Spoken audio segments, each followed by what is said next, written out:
मेरा नाम निधि है और मैं मानसिक स्वास्थ्य के क्षेत्र में कार्यरत हूँ।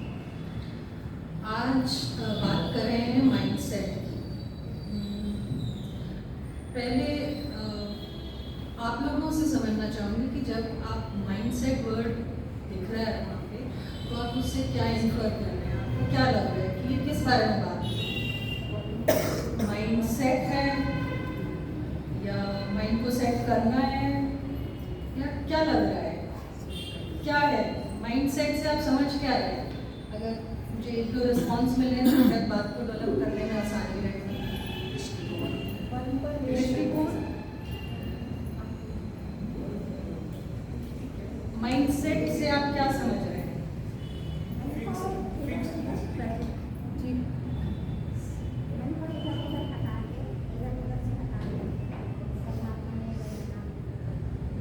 मन को इधर उधर से हटा के परमात्मा में लगाना माइंडसेट है।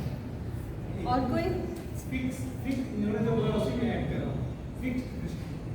फिक्स्ड दृष्टिकोण, मतलब आपका दृष्टिकोण फिक्स्ड है, तो आप माइंडसेट से वो समझते हैं। इट इज सेट, स्थापित है।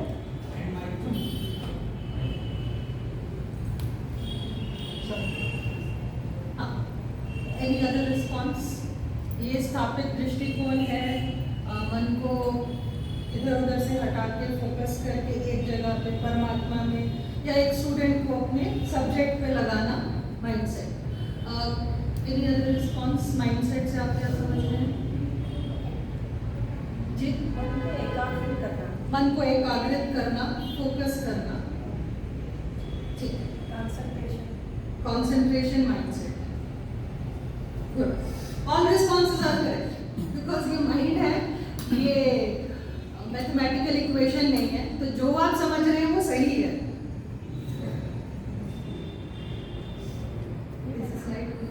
Next slide. Can you see the next slide?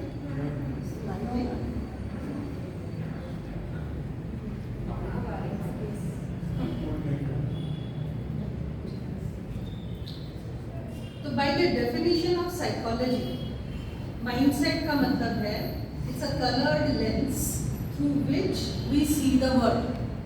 दृष्टिकोण, आप जिस माहौल से पले बड़े हैं, जो आपका लाइफ एक्सपीरियंस रहा है, वो आपके चश्मे का रंग बना देता है और आप उसी से चीजों को देखते हैं। माइंडसेट यही है। और यहाँ बैठे सबका माइंडसेट डिफरेंट है, क्योंकि हम सब अलग अलग परिवेश से आए हैं, अलग अलग लाइफ एक्सपीरियंसेस लिए हैं, अलग अलग लाइफ स्टेज पे हैं, तो हमारे सबके एक्सपीरियंसेस डिफरेंट हैं। और माइंडसेट है क्या? माइंडसेट एक वो रंगीन चश्मा है, it's a coloured lens through which we are seeing the world. और ये आपके आज तक के बने beliefs, attitude, life experiences, habits, इन सब से मिलके आपका माइंडसेट बनता है। तो mindset is in a way our mental muscle, ठीक है? और ये स्थापित है। स्थापित का मतलब ये नहीं है कि जब हम पैदा हुए थे तो ये हमारे साथ तब से एक ही जैसा था। ये चेंज होता रहता है, आज तक में ये बदला है। जो आपका माइंडसेट आज से 10 साल पहले था वो आज नहीं है और आगे 10 साल के बाद भी बदलेगा, क्योंकि आपके लाइफ एक्सपीरियंसेस चेंज हो रहे हैं। It is rooted in our past experience, habit and conditioning. Conditioning से यहाँ पे क्या मतलब है? कंडीशनिंग से मतलब है कि आपका एनवायरनमेंट के लिए आपके रिस्पॉन्सेस कैसे बने। फॉर एग्जाम्पल, सड़क पर पल रहे एक बच्चे का भूख के लिए क्या रिस्पॉन्स होगा? मांग लेगा, चुरा लेगा, नहीं तो छीन लेगा, क्योंकि वो सड़क पे है, उसके पास किसी भी तरह की सोशल सिक्योरिटी और सिक्योरिटी उसके पास नहीं है, तो उसका मतलब है मांगना, छीनना या चुरा लेना। एक किसान के बच्चे की कंडीशनिंग क्या है? एक किसान के बच्चे ने अपने एनवायरनमेंट से धैर्य सीखा है। बीज को बोना, सींचना, इंतज़ार करना, फसल की कटाई होना, ये एक लंबा सा प्रोसेस है। और उस माहौल में पढ़ रहे बच्चे को धैर्य का पता है कि चीज़ इंस्टेंटली ग्रेटिफिकेशन नहीं होती है, आपको काम करना पड़ता है, इंतज़ार करना पड़ता है, तब होता है। एक व्यापारी के बच्चे का माइंडसेट क्या होगा, उसकी कंडीशनिंग क्या है? उसको अपॉर्चुनिटी को भुनाना, मौके को, अवसर को भुनाना आता है। व्यापारी को पता है कि जब ये मौका है, मैं इस समय अगर कमा सकता हूँ इस तरीके से, तो वो वही करता है, व्यापारी यही करता है। तो वो बच्चे की कंडीशनिंग उस तरह की है।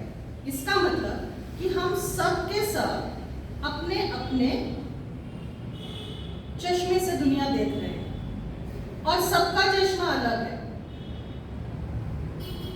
यहाँ पे ये भी कहना चाहूंगी कि ये एक लीनियर तरीके से चीज नहीं चलती कि किसान का बेटा किसान के तरीके से सोचेगा, व्यापारी का बेटा व्यापारी के तरीके से सोचेगा, या सड़क पे पल रहा बच्चा वैसा ही सोचता रहेगा।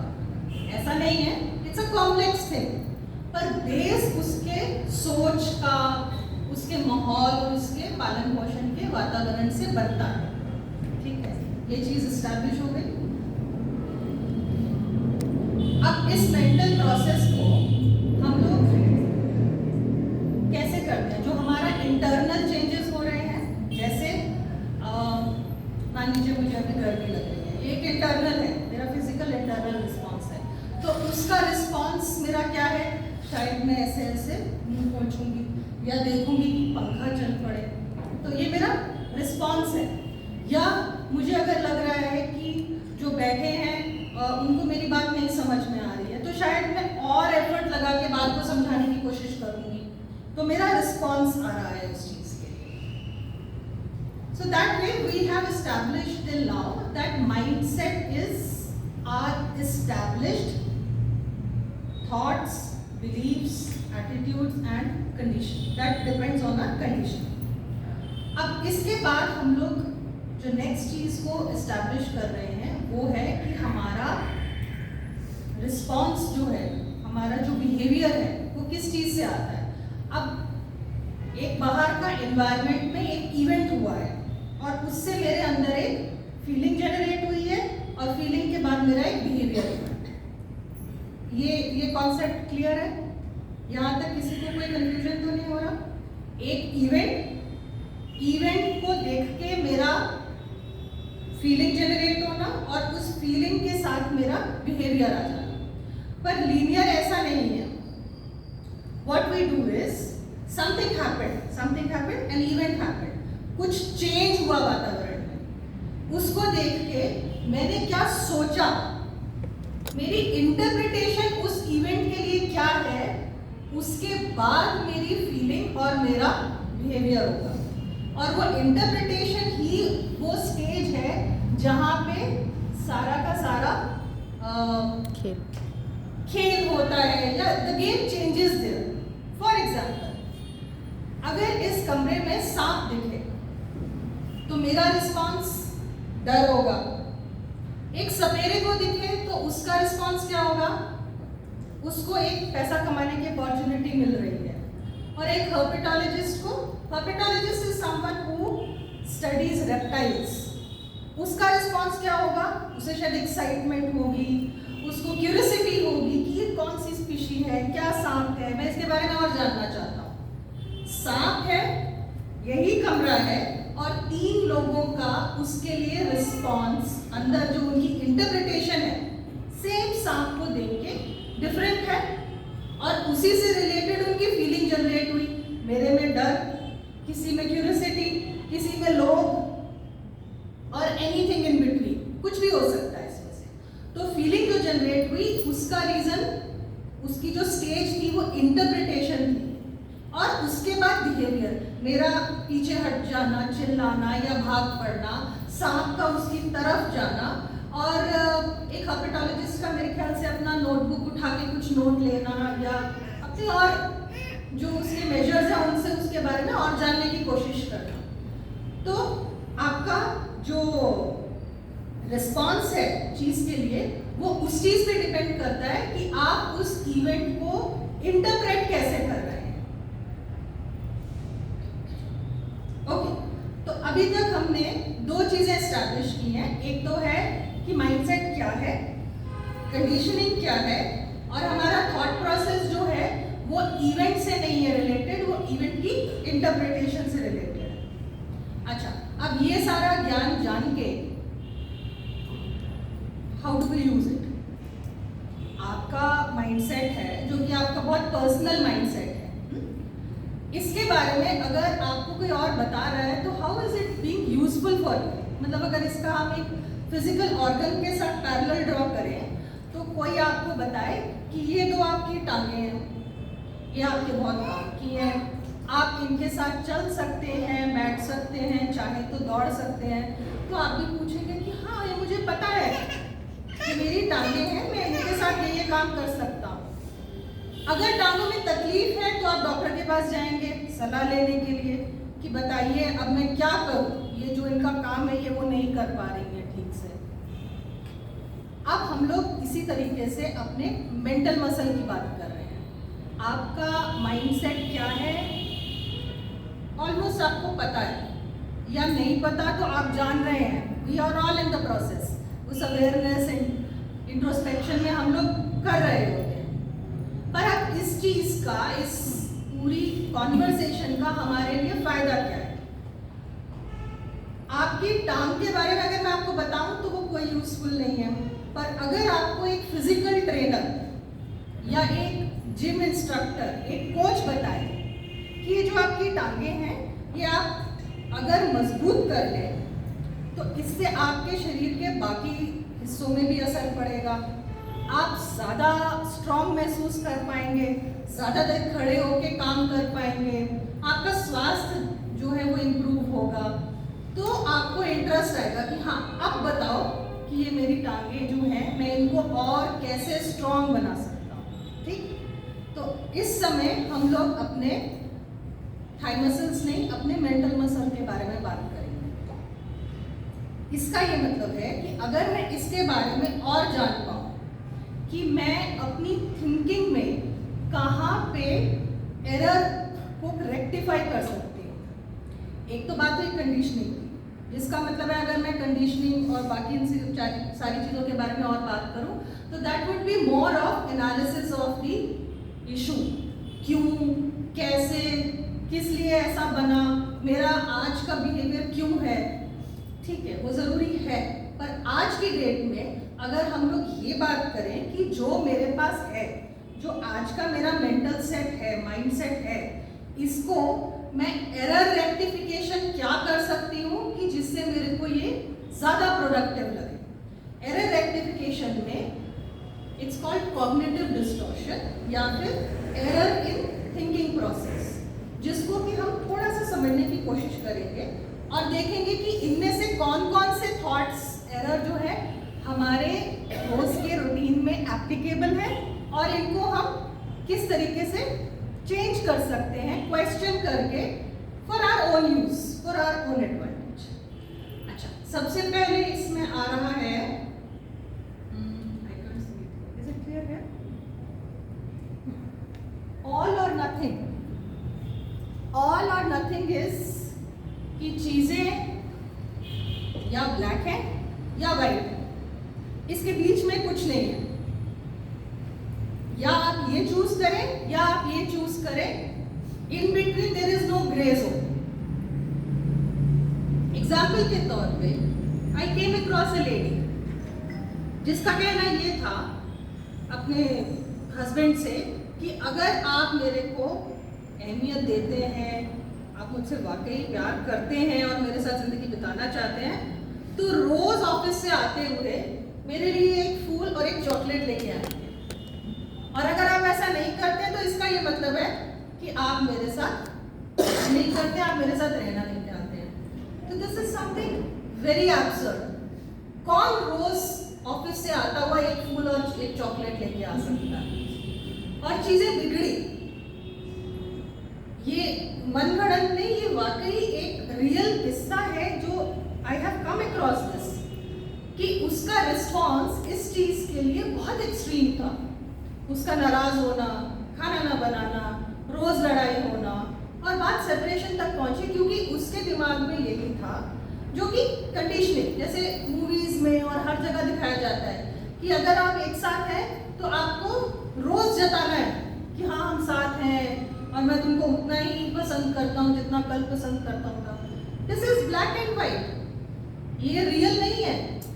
और इस तरह की सोच हम लोग कई चीजों में रखते हैं। ये है बाहर के लोगों से एक्सपेक्टेशन। अगर आप फिल्टर करें तो बहुत बार यही एक्सपेक्टेशन हम अपने आप से भी रखते हैं कि या तो मैंने चीज को परफेक्ट किया है या मैं फेलियर हूं। आप थोड़ा सा पॉज करके सोच के देखिए, बहुत चीजों में हम लोगों की अप्रोच यही होती है कि या तो ये ऐसा है और अगर नहीं है तो ये एग्जिस्ट ही नहीं करता, this is irrelevant. But there are gray zones in between, and that is reality. तो इस तरह की सोच को चेक करना, to see that it is not black and white. चीजें इतनी क्लियर नहीं। The next one is mental filter.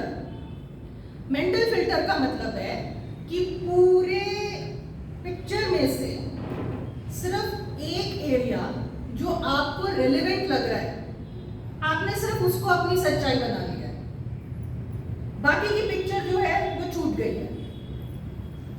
एक बच्चे से उसके पेरेंट्स ने कहा कि अगर तुम फर्स्ट आते हो या बहुत अच्छे मार्क्स या 90% से ज़्यादा मार्क्स लेके आते हो तो हम तुम्हें साइकिल दिलाएंगे। ये तो पूरा कॉन्टेक्स्ट है।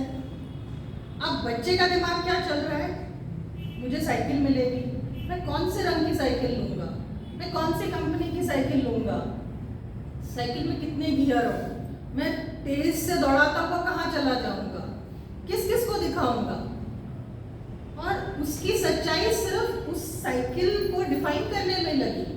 And unfortunately that kid did pass. और जब बच्चे से पूछा गया कि ये क्या किया, तो उसने बोला कि मेरा पूरा ध्यान तो साइकिल में था। जो कंडीशन थी अच्छा पढ़ने पे, अच्छा परफॉर्म करने पे साइकिल मिलेगी, सच्चाई पूरी ये थी। और उसकी सच्चाई जो थी मेंटल फिल्टरिंग, पार्शियल इन्फ्लुएंस, कि सिर्फ साइकिल के ऊपर उसका फोकस रह गया।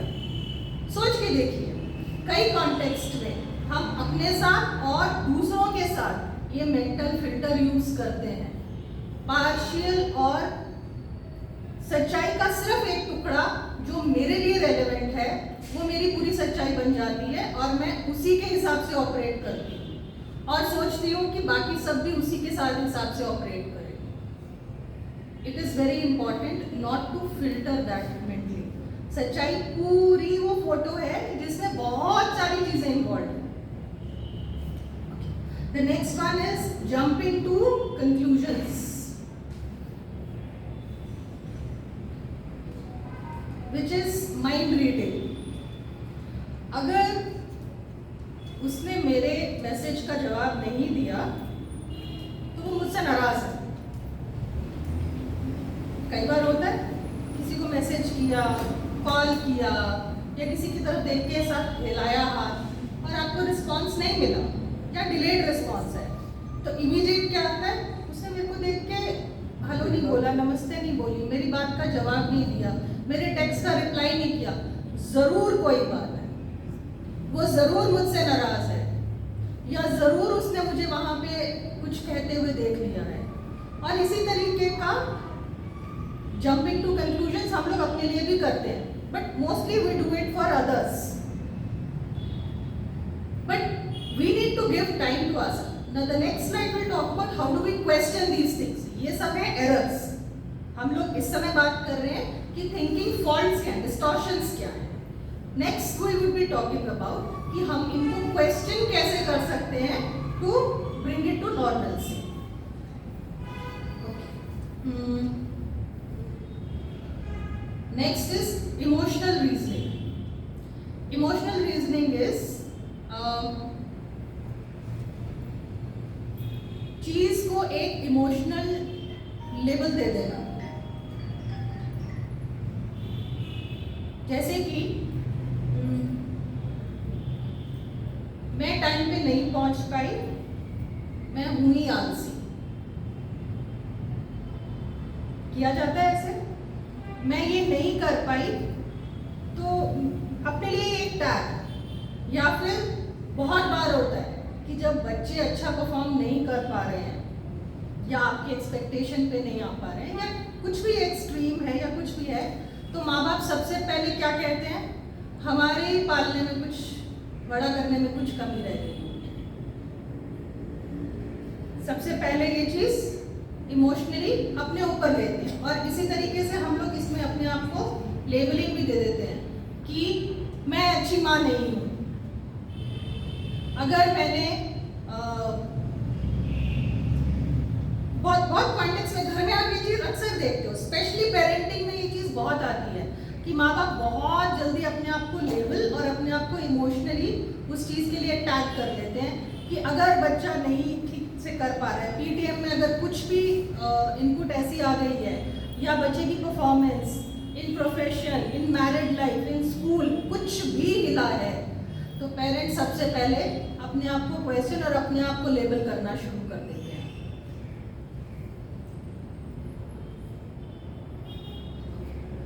Next is over generalization. Over generalization तब होती है अगर चीज मेरे साथ एक बार या 2 बार हो गई है और मैंने उसको नॉर्मल बना लिया कि ये चीज होती ही होती है। मैं एक बार ट्रेन स्टेशन पे गई, ट्रेन लेट थी, दूसरी बार गई, ट्रेन लेट थी, अरे ट्रेन आती ही लेट है। ये ओवर जनरलाइजेशन है और ये चीजें हम दूसरों के लिए भी करते हैं। ट्रेन इज एन ऑब्जेक्ट, पर हम लोगों के लिए भी यही करते हैं। ये है ही ऐसा, ये जगह है ही ऐसी, मैं हूं ही ऐसी, मैं कभी इस चीज को कर ही नहीं पाऊंगी। क्यों? क्योंकि मुझे एक बार सक्सेस नहीं मिली, मुझे दूसरी बार सक्सेस नहीं मिली, तो ये चीज मैं नहीं कर सकती। तो we very soon we over generalize, और ये चीजें हमने अपने ऊपर तहों में लगाई हुई है। ये मेंटल फिल्टरिंग, ये जर्नलाइजेशन, ये ब्लैक एंड वाइट। अब यहाँ पे I would like to bring it to your notice कि ये सारी चीजें सब पे एप्लीकेबल नहीं है कि हर कोई हर कुछ ऐसा ही करता है, और इनमें से कुछ भी आपके ऊपर एप्लीकेबल नहीं है, ये भी पॉसिबल नहीं है। क्योंकि अगर कुछ भी आप पे एप्लीकेबल नहीं है तब भी आप यहाँ पे नहीं बिलोंग करते, और आप पे सब कुछ एप्लीकेबल है तो भी आप और मैं इस कमरे में बैठने का हक नहीं रख रहे हैं, हमें कहीं और ही होना पड़ेगा। So in bits and pieces, in our inner world or in our external environment, we use these filters. फिर है disqualifying the positive. Disqualifying the positive is चीजों को ओन नहीं करना। जैसे कि मैं आपसे कहूँ, जो कुछ भी मैं आपसे आज बात करने वाली हूँ ये कोई रॉकेट साइंस नहीं है। अब मैंने इस सेंटेंस में क्या किया, मैंने जो कुछ भी यहाँ पे अपने एक्सपीरियंस, अपनी जो मेरी समझ है, नॉलेज है, जो मैंने एफर्ट करके इन चीज़ों को इकट्ठा किया, मैंने उनको क्या किया, नलीफाई कर दिया। क्योंकि मैंने आपको आते ही बोला कि जो मैं बोलने वाली हूँ ना, ये कोई रॉकेट साइंस नहीं है। This is called disqualifying the positives. आप ये अपने साथ करते हैं। बहुत लोग बोलते हैं, घरों में अक्सर देखा जाता है कि जो अच्छा खाना बना लेते हैं, अगर मेल और फीमेल, उनके लिए कहा जाता है अरे खाना बना लेना कौन सी बड़ी बात है, ये तो सभी बना लेते हैं। कहा जाता है अक्सर, you just belittle the whole thing. Positive को, खाना बना पाना, टेक्सचर, स्मेल, उसकी प्रेजेंटेशन, कब, वेदर के हिसाब से, that's not with everyone, not that everyone should have it, but जिनके पास है उस चीज को इतना छोटा कर देना या अपनी अचीवमेंट को, ऐसे लोग अगर बार बार ये चीज दूसरों के लिए करें, क्योंकि कई बार बड़े या कह देते हैं, और कई बार ये चीज हम अपने लिए भी करते हैं कि मैं जो बोल रही हूँ कोई रॉकेट साइंस नहीं है, ये कोई खास चीज नहीं है जो मैं बता रही हूँ, सबको पता है ये चीज। तो this is disqualifying the positive. Magnification और मिनिमाइजेशन। अब मिनिमाइजेशन का एक इंटरेस्टिंग सा एग्जाम्पल मुझे याद है। एक इंटर्नशिप के दौरान एक हॉस्पिटल में मैं इसी टाइप से ऑब्जर्व कर रही थी, तो एक जूनियर डॉक्टर ने आके एक एल्कोहलिक पेशेंट से पूछा कि आप रोज कितनी पीते हैं। तो उसने अपनी जेस्चर्स के हिसाब से कहा बस पौवा, क्वार्टर, 250 ml। तो उसने लिख लिया ऑब्जर्वेशन में कि patient is consuming 1/4 of alcohol every day. Senior doctor आए, उन्होंने पूछा कि आप कितनी पीते हैं, बस पौवा। तो फिर नेक्स्ट क्वेश्चन था कितनी बार पीते हैं, तो कहता बस पौवा सुबह, पौवा दोपहर, पौवा शाम और पौवा रात। 1 लीटर बन गया। तो उसने क्या किया, मिनिमाइजेशन। जहां पे जरूरत लगी फॉर कन्वीनियंस, मैंने उसका पार्शियल सच था। आप कितना पीते हैं, पौवा, एक बार में वो क्वार्टर ही लेता है, पर पूरे दिन में वो 1 लीटर लेता है। ये उसके सेकंड क्वेश्चन पे पूछा गया जब when he was asked about it। और वैसे ही हम लोग मिनिमाइजेशन, जैसे प्रीवियस एग्जांपल में भी बात कहा कि अपने एफर्ट को वर्थलेस बनाना। अगर कोई आपको अप्रिशिएट कर रहा है, आपने जो कहा, आपने जो बनाया, आपने जो किया, मुझे बहुत अच्छा लगा, अरे क्या ये कोई बड़ी बात है। You are not accepting yourself, you are making yourself worthless every time। अरे ये तो सभी कर लेते हैं। आपने घर बहुत अच्छे से रखा हुआ है, आप कंपनी बहुत अच्छे से चला रहे हैं, बच्चों को आप बहुत अच्छा बड़ा करें, अरे क्या, what are you doing to yourself? You are making yourself worthless, you are not accepting an appreciation। और अगर आप appreciation accept नहीं कर रहे हैं, अपने आप को नहीं अप्रिशिएट कर रहे हैं, तो you would never be able to have your spine straight and से हाँ मैंने कुछ किया है। And that is applicable not only for females, for males also. आपने बहुत अच्छा घर बनाया, आपने बड़ा अच्छा माहौल दिया, आप माता पिताजी की बड़ी सेवा है, ये तो सभी करते हैं, मैंने क्या खास किया। नहीं, आपने किया है, बहुत लोग नहीं भी करते हैं।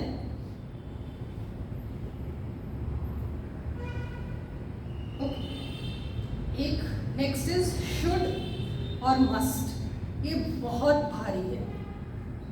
आप सोच के देखें कि आपने अपने दिमाग पे ये शुड और मस्ट का कितना बोझा रखा हुआ है। बहुत सारी चीजें आप सिर्फ इसलिए करते हैं because I should, I must. आपने पहले को देख करते देखा है और आपको लगता है कि ये आपकी जिम्मेदारी है, आपने करते ही चले जाना है। और ये बहुत भारी बोझ है। आपने कभी क्वेश्चन किया why I should, is there any other way to do it? ये मेरे ऊपर इतना बोझा क्यों है? इसका ये मतलब नहीं है कि आपने अपनी रूटीन, अपने जो रिचुअल्स हैं उनको, और अगर आप देखें तो आर्य समाज का भी एक बहुत बेस है which is questioning. Questioning why. पर हम लोग बहुत बार अपने रूटीन में ह्यूज परसेंटेज इस शुड और मस्ट के साथ करते हैं, मुझे करना चाहिए। Just think about it. ये बहुत भारी बोझा है। क्वेश्चन करके देखें कि उनमें से कितना आपको वाकई करना है, आप करना चाहते हैं, या आप सिर्फ कर रहे हैं क्योंकि यू शुड बी डूइंग।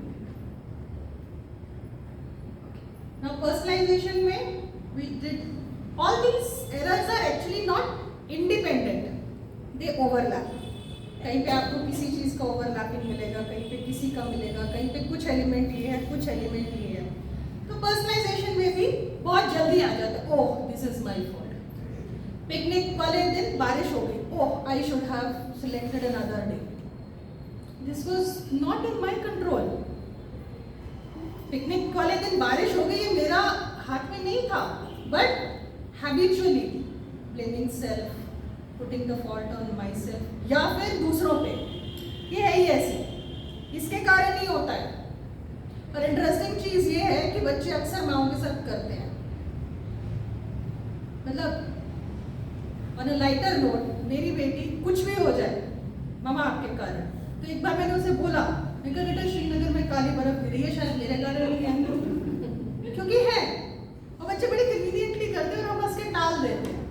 तो हम लोग दूसरों के साथ और कई बार अपने साथ भी यही करते हैं कि ओ दिस इज माय, इसका कारण तुम हो ना, उसके होने का कारण तुम हो, इसीलिए उसको हर चीज तुम्हारे कारण लगती है। तो कश्मीर की काली बर्फ मेरे कारण ही थी। Okay. So next we would be talking about how do we challenge these thoughts. अभी हमने एक कैजुअल सा स्केच लिया है कि हम लोग अपने सोचने में क्या क्या गलत कर लेते हैं। अब इनको चैलेंज करना जरूरी है, क्योंकि अगर हम चैलेंज नहीं कर रहे हैं, आइडेंटिफाई नहीं कर रहे हैं कि कहाँ पे मेरी सोच में गड़बड़ आ रही है, जो मेरी फीलिंग्स ऐसी हैं, क्योंकि अगर आपकी सोच को आपने क्वेश्चन नहीं किया और कैप्चर नहीं किया तो आपकी कांस्टेंट फीलिंग्स जो हैं वो मे बी अनवांटेड हैं, आप जैसा रहना चाहते हैं वैसी नहीं, और आपका फिर बिहेवियर भी वैसा ही रहता है। Now challenging the thoughts is, first is mental filtering. इसके लिए हम लोग क्वेश्चन, तो मेंटल फिल्टरिंग के लिए what we need to ask ourselves is, am I considering the whole picture or not? Remember the example of the child who was promised the bicycle. उसने सिर्फ सच्चाई का एक छोटा सा टुकड़ा ही अपनाया। चेक करिए, am I considering the whole picture or is it जो मेरे काम का टुकड़ा मैं उसी पे करके अपना काम चला रही हूँ और कह रही हूँ कि हाँ सच्चाई बस यही है। Over generalization, over generalization is जब हम लोगों ने इंसिडेंट जो 1, 2, 3 बार हुआ है उसी को सब पे अप्लाई कर दिया है। जैसे कि जनरल सा एग्जांपल बोला कि इंडिया में ट्रेन्स लेट ही आती हैं, तो यू नीड टू क्वेश्चन, क्या ट्रेन्स हर बार लेट आती हैं? क्या हर ट्रेन का एक्सपीरियंस मेरा यही रहा है? और वैसे ही अपने लिए ये हमेशा लेट आता है, या ये मेरे साथ हमेशा मिसबिहेव करती है, या मेरे साथ हमेशा मिसबिहेव करता है, ये एक हम लोग ब्लैंकेट स्टेटमेंट बना लेते हैं दूसरों के लिए ही, समा बांध देते हैं। हाँ, तो then you need to question it. आपको क्या हर बार उसने मेरे साथ भी मिसबिहेव किया है? क्या कभी उसने मेरे साथ ठीक से बात नहीं की है? या क्या मैं हमेशा उसके साथ ऐसा ही रहता हूँ या रहती हूँ? यू नीड टू क्वेश्चन कि इज इट जनरल, और you need to look for evidence कि ये जो मैं सोच रहा हूँ उसका एविडेंस क्या, what is the base of this thing. Then is mind reading. Mind reading is again you need to look for evidences. मेरे टेक्स्ट का उसने जवाब नहीं दिया तो वो मेरे से नाराज है, what is the evidence of this emotion, how am I interpreting, what is the evidence. कैसे पता चला कि आपको वो मुझसे नाराज है? क्योंकि उसने, वो बिजी हो सकता है, उसका फोन खराब हो सकता है वो सोच रहा हो कि मैं मिलके ही आपसे बात कर लूंगा, मैं रास्ते में, कुछ भी हो सकता है। व्हाट इज द एविडेंस कि आपने फटाक से इंटरप्रेट किया, उदास हो गए और फिर पीछे हट गए कि रहने दो, मैं नहीं जा रही, वो तो मुझसे नाराज ही है। Look for evidences, check what is the evidence of your interpretation. Look for exceptions. जब हम लोग ऑल और नथिंग की बात करते हैं, चुन लो या ये या मैं, कई बार होती है ऐसी बात, चुन लो या ये या मैं, या उन्हें चुनो या मुझे चुनो। That is not what is life. You need to look for exceptions. क्या हमेशा यही होता है? क्या सबके रिश्तों में यही हुआ है? अब इम्पॉर्टेंट ये है कि इन सब चीजों के साथ आप अपना रिश्ता सुधार रहे हैं और इन्हीं इंटरप्रिटेशन और बिहेवियर के कारण आप अपने रिश्ते आसपास भी बिगाड़ लेते हैं। तो इम्पोर्टेंस इनको क्वेश्चन करने की, चैलेंज करने की और रिफ्रेम करने की यही है कि आपको इन पे you need to work, identify, rectify, identify, rectify. Next is personalisation और blaming, which is am I entirely responsible. अगर पिकनिक वाले दिन बारिश हो गई है, am I responsible for this, were things in my control? So you need to be lenient with yourself also. Should statements के साथ एक बार रिप्लेस करके देखिए, I would like to। जैसे कि I should get up by 4 in the morning। I should। और अगर इसी को आपका एक्शन सेम है, बट अगर आप इंटरप्रिटेशन में ये सेंटेंस डालिए, I would like to get up at 4 AM, तो उसमें आपकी इन्वॉल्वमेंट, विलिंगनेस, और ऐसा लगता है कि ये डिसीजन आपकी अथॉरिटी में है, ये आपके ऊपर थोपा नहीं गया। बच्चा I should study, I should study का मतलब किसी ने आपको टाइट किया है कि अगर ये नहीं हुआ तो ये हो जाएगा। I would like to study, I would like to score more. तो बच्चे को क्या लग रहा है कि अथॉरिटी, डिसीजन मेकिंग मेरे हाथ में है, ये मेरी चॉइस है, ये मेरे पे लादा नहीं गया। And do this in your self talk. हमारी ज्यादा टाइम जो है रूटीन का सेल्फ टॉक में जाता है, जो हम बातचीत अपने आप से कर रहे होते हैं। उस सेल्फ टॉक में please skip negative words, please skip should and must. बात को, सेंटेंस को कह के देखिए, I should get up, I would like to get up, I must do this, I would like to do this in time. आपकी approach उसी काम के लिए, आपका फीलिंग उसी काम के लिए बदल जाएगी। Next is reframing. Reframing is, जो कि मैंने जैसे मस्ट और शुड के लिए बोला, रिप्लेस है। तो 2-3 एग्जाम्पल्स के साथ है। I M stressing about rent, bill and food money. इसको रीफ्रेम कैसे किया गया है? I need to learn how to manage my money better so that I don't have to stress about rent, bill, food and money. First thing is I am stressing. Second reframing is I need to learn how to manage. काम आप फिर भी वही कर रहे हैं, stress में होके भी आप मैनेज कर रहे हैं। और अगर आप अपने आप को इंटरनल डायलॉग ये दे रहे हैं कि I need to learn how to manage, तो उसमें क्या टर्म आई है? एक ग्रोथ की टर्म आई है। I need to learn, I am learning how to manage, और आई एम स्ट्रेस्ड। दोनों में सेंटेंस रिप्लेस होते ही आपकी फीलिंग में फर्क आ जाएगा। So glad that tomorrow is Friday. This has been seriously the longest week of my life. I am tired. Reframe it. I am glad the weekend is coming so I can rest. That reminds me, कभी भी आसपास के professionals को मैंने कई बार observe किया, specially I am sorry जितने भी IT प्रोफेशनल्स हैं, एक दूसरे से बात करते हुए हाउ आर यू, बस चल रहा है, बस कट रहा है।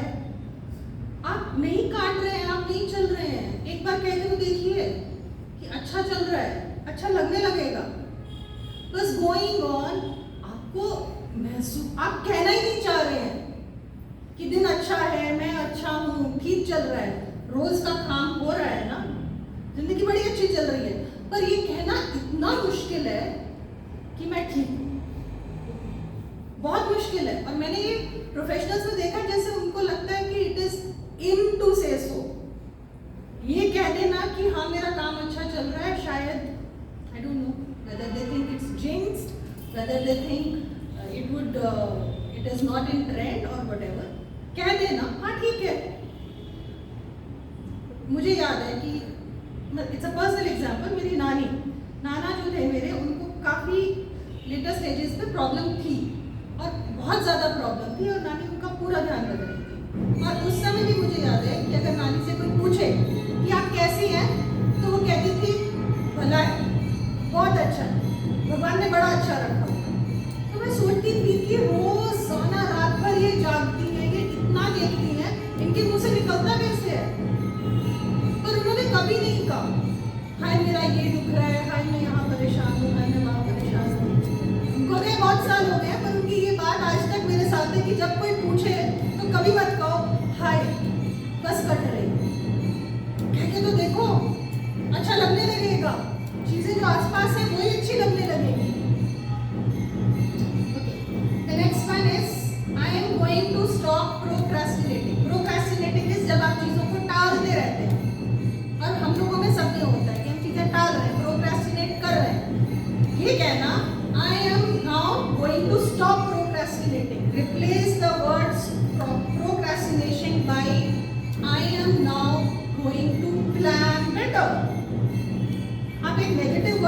यूज कर रहे हैं। कई जगह सेमिनार्स और लेक्चर हो रहे हैं, how to manage stress. Why do you have to manage stress? Stress is a negative thing, आप उसको मैनेज कर रहे हैं। You need to manage yourself, you need to manage the continuity of your well-being, continuity of your happiness. Why are you managing stress? The term itself, stress management, I think it need to be reframed. Okay, so with whatever we have just discussed, what are the key takeaways now? First is mental transformation is a process and it's not an instant change. Instant change नहीं है. आपको किसी भी habit को change करने के लिए you need 21 days of challenge and you need to start now. 21 दिन अगर आप एक चीज को प्रैक्टिस करते हैं, उसके बाद वो आपकी हैबिट में आती है, उसके बाद आप उसका असर देख सकते हैं. It's not an instant thing, it's a transformation process. Next thing is recognise and challenge your cognitive distortions या फिर thought errors. Reframe limiting beliefs. जहां पे आपको लगता है I am going to stop procrastinating, say I am now going to plan better. Second, the next one is focus, practice gratitude. Gratitude is appreciating and being thankful for what you have already. And I suggest everyone to have a gratitude note, a gratitude diary. लिखें. सबको पता है. जैसे मैं बोलूँगी कि gratitude, हाँ मैं तो बहुत thankful हूँ जो कुछ मेरे पास है. आपके दिमाग को उसको देखना और पढ़ना जरूरी है. उसका इम्पैक्ट अलग है.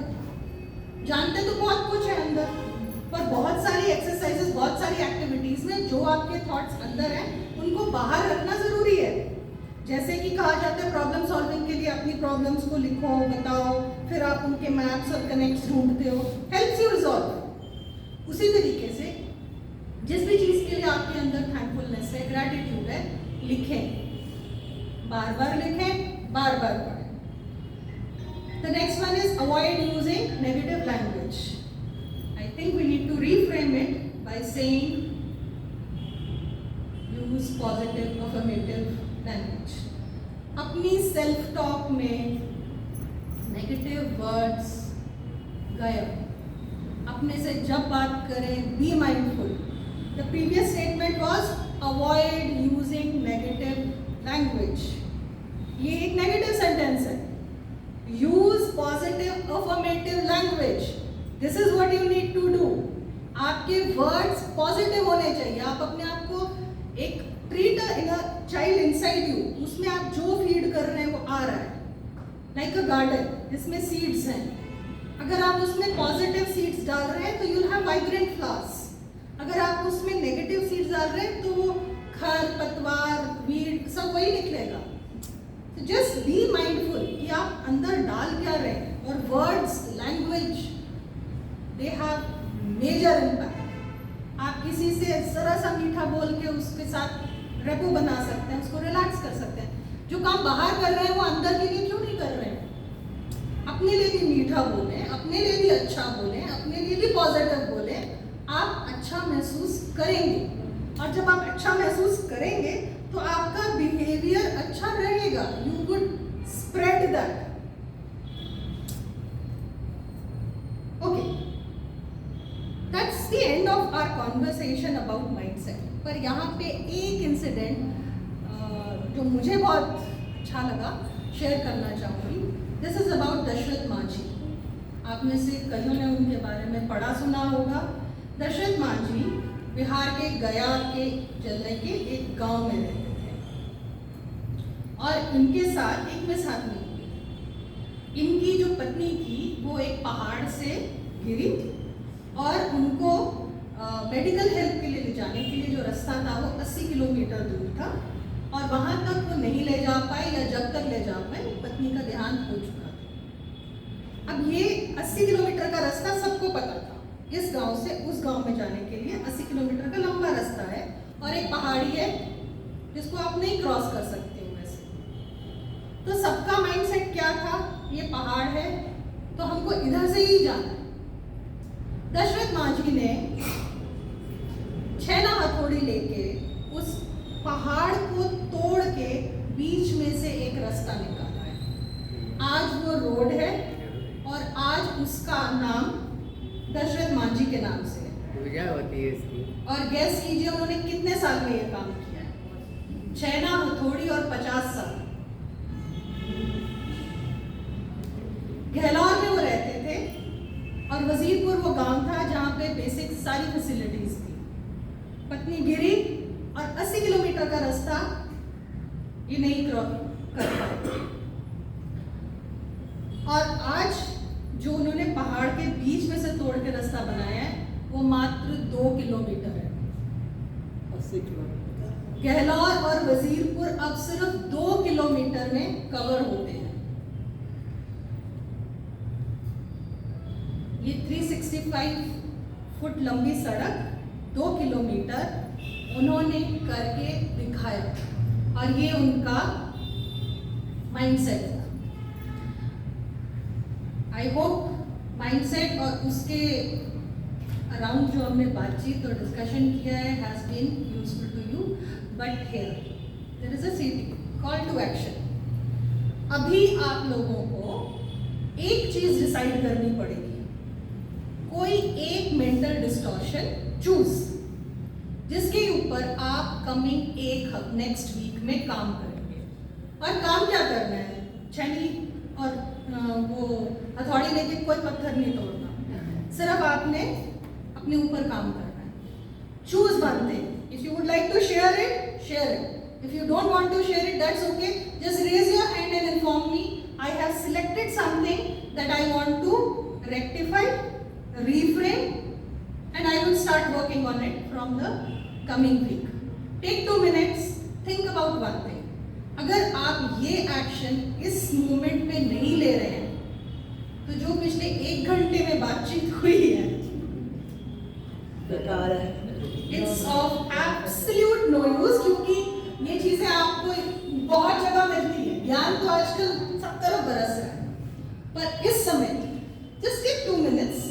Think of just one thing that you are going to change, and if you want, share it. If you don't want, just raise your hand कि मैंने identify कर लिया है और मैं उस पे thank you so much.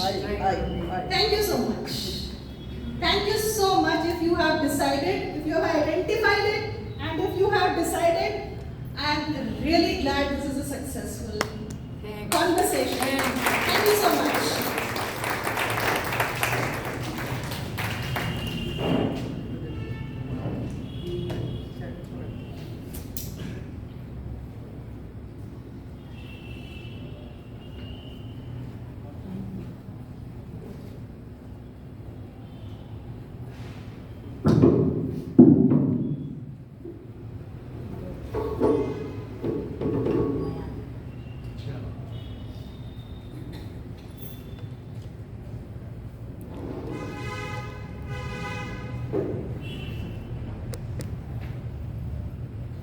Nidhi ji का बहुत बहुत धन्यवाद।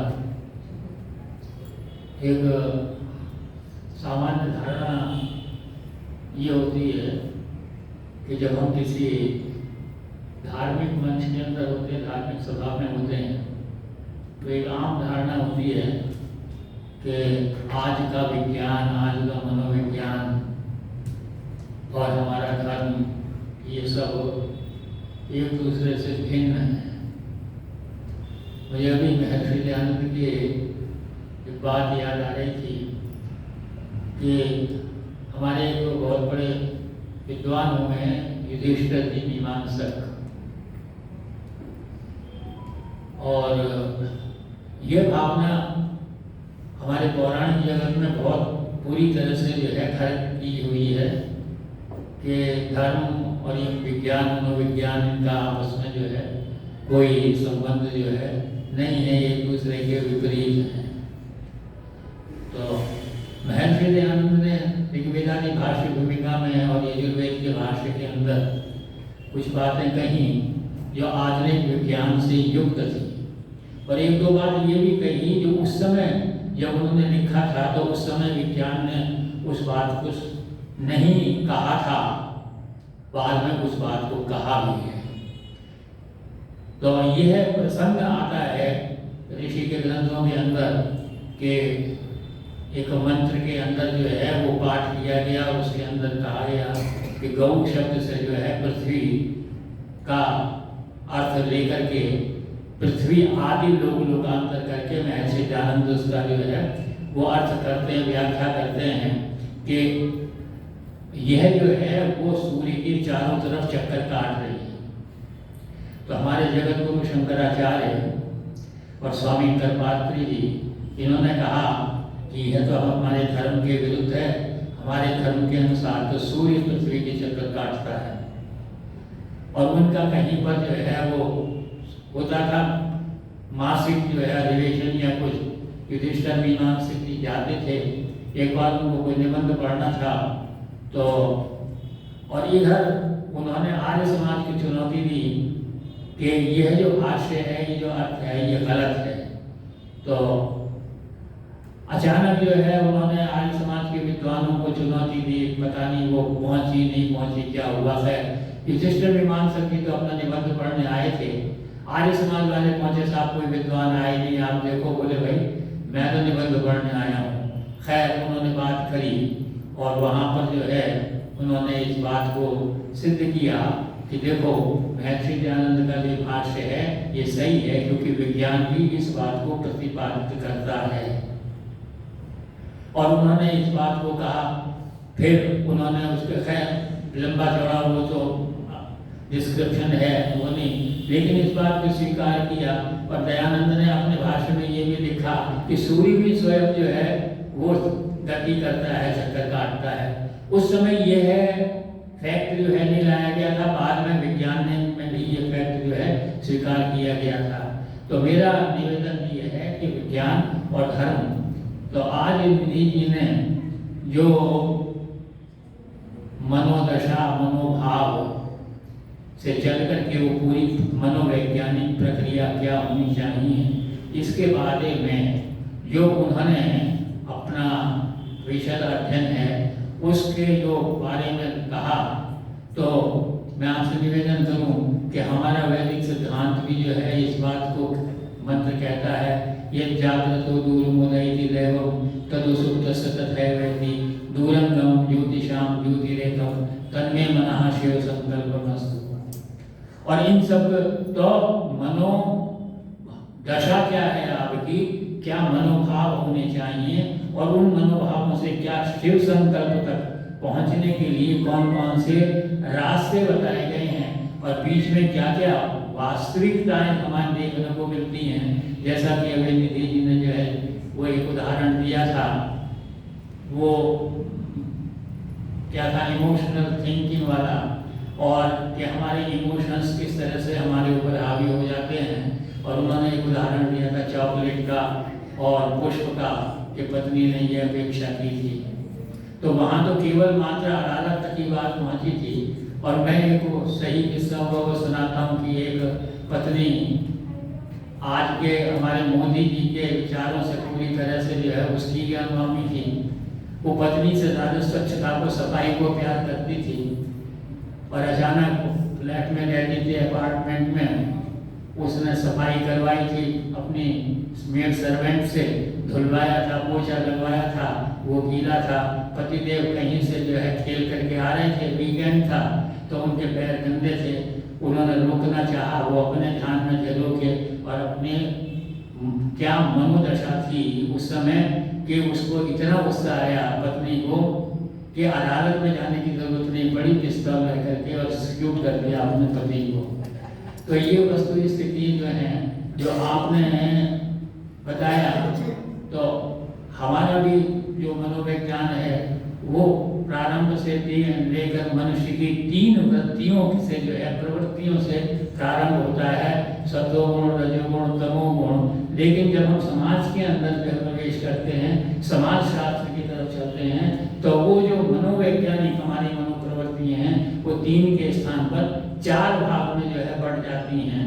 तो इस प्रकार से जो है आपने एक विधि लेकर के, थॉट प्रोसेस लेकर के और एक जो है प्रोसेस लेकर के एक विधि, किस विधि से जो है जो हमारा वेद मंत्र कहता है ये जागृत हो, क्योंकि ये मन कैसा है, इसके मनोभाव कैसे हैं कि ये जागृत हो दूर मुदयति देवम तदु सुप्त से तथा कहती।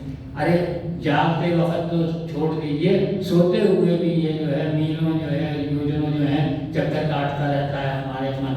और वो मन के सारे भावों का जो आपने विभिन्न शीर्षकों के साथ जो यहाँ पर जो है व्याख्या की, उसके लिए हम आपको बहुत बहुत धन्यवाद देते हैं। और उनको गुजरते हुए हम तन्मे मनः शिव संकल्पमस्तु, हम अपने मन को शिव संकल्प वाला कैसे बनाएं ताकि हमारा मनोबल जो है ऊंचा हो सके और हम अपने जीवन के अंदर आध्यात्मिक ही नहीं भौतिक जीवन के अंदर भी सफलता प्राप्त कर सकें। तो आपने एक बड़े रुचिपूर्ण ढंग से, बड़े इंटरेस्टिंग वे के अंदर जो व्याख्या की, उसके लिए आपका बहुत बहुत धन्यवाद।